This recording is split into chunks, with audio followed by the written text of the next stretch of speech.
I've been here, I think it's today, I'm here 9 or 10 years. I've been in funeral service, my background is funeral service, for 44 years in different capacities. This is another aspect of an outgrowth of what I do. In the narrowest definition, it's one who takes care of anatomical specimens. That's at a minimum definition.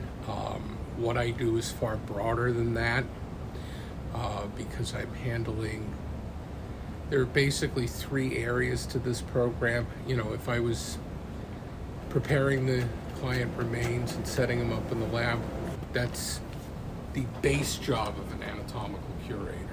You have to be a hell of a lot more careful.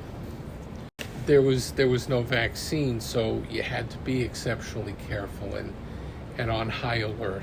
The process starts before the person passes away. You still say, we're now requiring a COVID test. He or she needs to be tested before we can accept the remains. I was absolutely focused. I wanted to be an undertaker from when I was a kid. And when I was 16 years old, I walked over to the local funeral parlor in my hometown and said, I want to be an undertaker. The people that come in here have finished their journey and gone on to whatever, if anything. And one of these days it'll be my turn. And it's just life. It's a part of life. You never get used to the circumstances because everyone who comes to you has had different sets of circumstances to get there. You have to learn compassion for what that family's going through.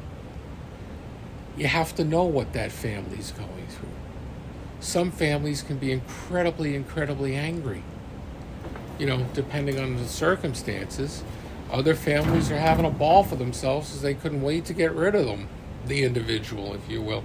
And it's every extreme in between, because that's the way the program works. So we have to be sensitive to the needs of the families as well as what the programs need for them to function. They know that when they come, that all these bodies were donated.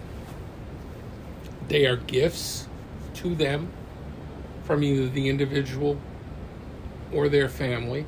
They all have a life, they all have a family behind them, and they've got to be treated with respect. I've had a career I would never have expected, and it's been a lot of fun.